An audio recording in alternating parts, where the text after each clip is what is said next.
निसर्ग आपल्या जीवनाचा अविभाज्य भाग. हवा, पाणी, अन्न आणि असंख्य जीवसृष्टीचा आधार. पण वाढते प्रदूषण, जंगलतोड आणि पर्यावरणीय असंतुलन यामुळे निसर्गाला धोका निर्माण झाला आहे. या पार्श्वभूमीवर पर्यावरण संवर्धनाचा संदेश देण्यासाठी डॉक्टर बाळासाहेब सावंत कोकण कृषी विद्यापीठ दापोली येथे 5 जून रोजी पर्यावरण दिन उत्साहात साजरा करण्यात आला.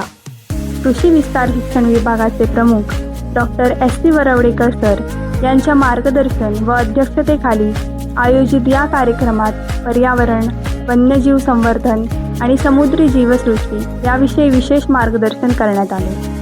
कार्यक्रमासाठी प्रमुख पाहुणे म्हणून उपस्थित असलेले वाईल्ड लाईफ रेस्क्युअर संस्थेचे अध्यक्ष श्री मिलिंद गोरेविले सर यांनी वन्यजीवांचे पर्यावरणातील महत्त्व अधोरेखित करत त्यांच्या संस्थेबद्दल सभागृहात माहिती दिली. तसेच वन्य प्राण्यांबाबत जागरूकता निर्माण करण्याचे आणि त्यांचे संरक्षण करण्याचे आवाहन विद्यार्थ्यांना केले. समुद्री जीवसृष्टीविषयी मार्गदर्शन करताना संस्थेचे कार्यकर्ते श्री फहाद जमादार सर यांनी समुद्रातील जैवविविधतेचे महत्त्व, कांदळवनाची गरज आणि सागरी प्रदूषणामुळे निर्माण होणाऱ्या समस्यांविषयी विद्यार्थ्यांना माहिती दिली. वन अधिकारी श्री प्रभू साबळे सर यांनी जंगल संवर्धन, जैवविविधता आणि पर्यावरण संतुलन राखण्यासाठी प्रत्येकाने योगदान देण्याची गरज स्पष्ट केली.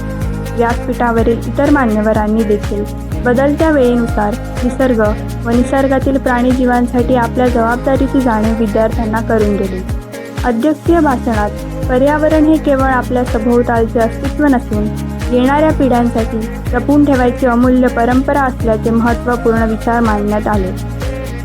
कार्यक्रम समारोप प्रसंगी उपस्थित विद्यार्थी, NSS स्वयंसेवक आणि मान्यवरांच्या उपस्थित हरित सेना शपथ घेण्यात आली.